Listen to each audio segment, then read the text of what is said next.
Yang kedua itu ya di bagian pertama, sub keduanya wa asyhadu anna Muhammadan, kenal nabinya. Harus kenal Nabi Muhammad. Jangan cuma di lisan syahadat, kenali. Karena semua yang terkait dengan beliau itu teladan hidup. Kenali beliau itu siapa, lahirnya di mana, keluarganya bagaimana, perjalanan hidupnya seperti apa. Dari mulai kecil sampai dengan wafatnya, bagaimana perilakunya, ikuti. Nah, itulah makna syahadat. Kita sholat, ikuti bagaimana cara Nabi sholat. Ya? Bukan hanya sholatnya, tapi cara berbakti pada orang tua bagaimana. Cara mengenal teman bagaimana. Cara berkeluarga seperti apa. Itulah asyhadu anna Muhammadan Rasul. Kalau bisa mengerjakan itu, turun cinta Allah. Turun cinta Allah, itu gak sembarangan Bapak Ibu. Bagian kedua dari syahadat itu penentu cinta Allah subhanahu wa ta'ala. Itu ada di Quran surah ketiga, Ali Imran, di ayat ke-31. Qul in kuntum tuhibbunallaha fattabi'uni yuhibbukumullahu wa yaghfir lakum dzunubakum. Firaukan Muhammad sallallahu alaihi wasallam, katakan pada seluruh hambaku yang serius mencintaiku, kata Allah, buktikan cintamu, buktikan kesungguhan cintamu padaku dengan mengikuti ini Muhammad sallallahu alaihi wasallam. Jadi kalau kita mampu ikuti Nabi, belajar aja. Pelan-pelan secara proporsional. Hari ini saya mau belajar cara bangun tidurnya Nabi. Cari kalau Nabi bangun tidur bagaimana. Diikuti dengan dasar kita ingin ikut Nabi.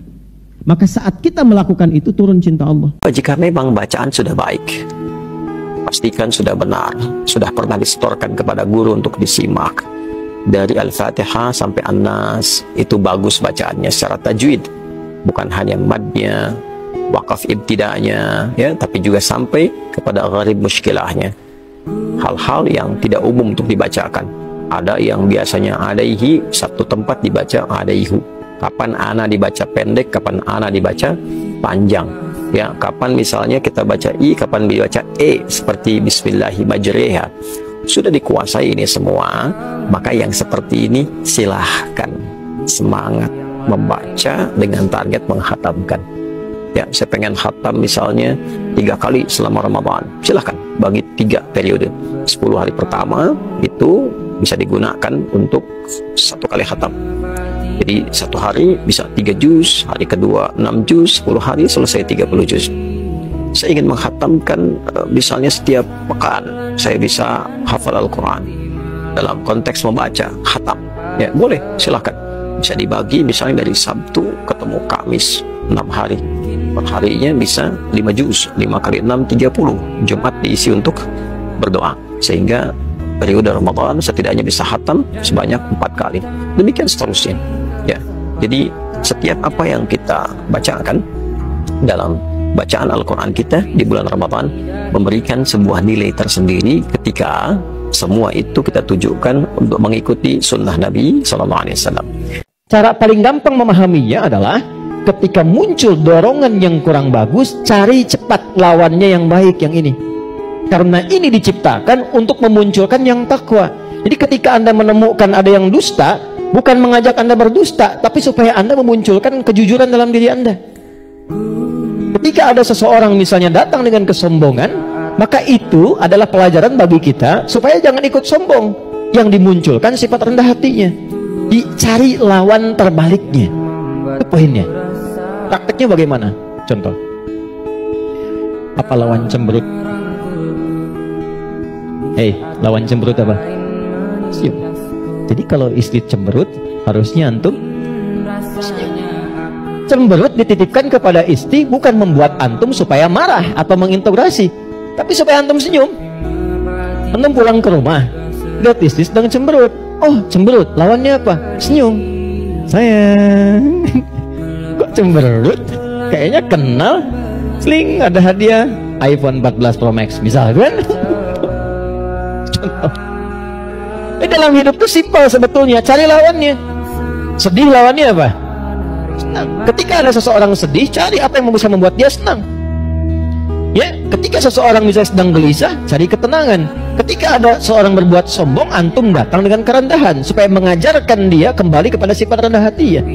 Kalau semua orang bisa melakukan semua ini, walaupun tidak mudah mengerjakannya, maka kata Allah hidupnya akan cenderung bahagia. Nah, ini sangat dalam sekali, dia sangat dalam sekali. Jadi ada orang boleh jadi dia makan, minum di waktu sahur, dia ikut sahur, bahkan makannya banyak, minumnya banyak, ya. Tiba kemudian waktu fajar. Tapi sayangnya antara fajar sampai ke maghrib ini ternyata makanan itu tidak terolah menjadi energi yang mendorong pelakunya berbuat baik. Ya, baca Qurannya minimalis, sholat sunnahnya minim, ya, sedekahnya minim misal, ya. Maka ini menunjukkan dan memberikan kesan bahwa makan di waktu sahurnya itu hanya memberi manfaat bagi fisiknya, tapi berkurang dari segi keberkahannya. Sebaliknya, jika makan itu benar, yang dimakan halal, ya kan? Cara mendapatinya halal, thayyib, kualitasnya benar, menyehatkan buat tubuh, walaupun sedikit yang dimakan, maka ciri keberhasilan sahur itu dia bisa menghasilkan energi yang meningkatkan pelakunya untuk bisa bersemangat menunaikan ibadah dan ragam kebaikan lainnya. Ya, dia makan disertai dengan istighfar. Begitu dimulai waktu puasa, yang terjadi bacaan Quran dia meningkat, zikir dia meningkat, istighfar dia meningkat, sholat dia meningkat, bekerjanya semangat. Jadi sesungguhnya makan sahur itu melahirkan energi yang luar biasa untuk segala perbuatan baik, fisik baik, intelektual baik, spiritual baik. Itulah yang dimaksud fa inna fis sahuri barakah.